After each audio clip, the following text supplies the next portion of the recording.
C'est beau? Donc, 4.4.3, les objections. Comment je gère une objection du client? Donc, je demande au client, donc, il n'y a rien qui vous retient pour signer, n'est-ce pas? Le client me dit, oui, je trouve que ça coûte trop cher. Donc, coûte trop cher, le client ne dit pas non, le client a une objection pour ensuite dire oui. Qu'est-ce que je fais? Étape 1, répéter. Parce que le client a toujours raison. Oui, vous avez raison, ça coûte cher. Ensuite,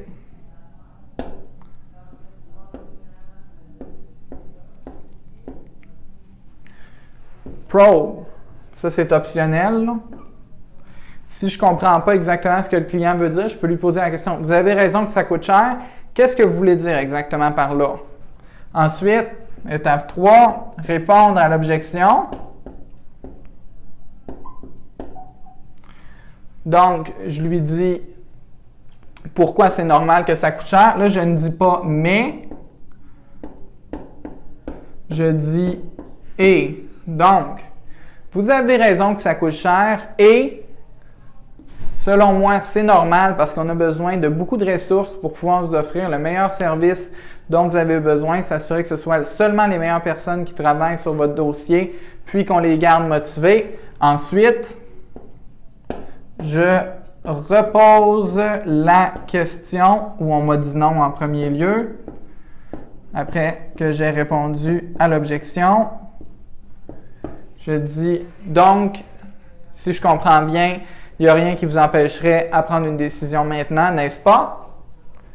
Si le client me dit non, je recommence. Si je ne comprends pas pourquoi il m'a dit non, pourquoi? Parce que ça coûte trop cher.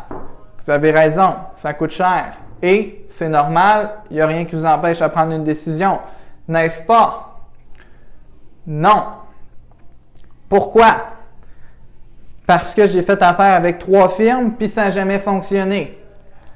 Vous avez raison. On a beaucoup de clients qui nous disent ça. Puis on a remarqué, nous aussi, que le travail des autres firmes, c'est vraiment pas évident.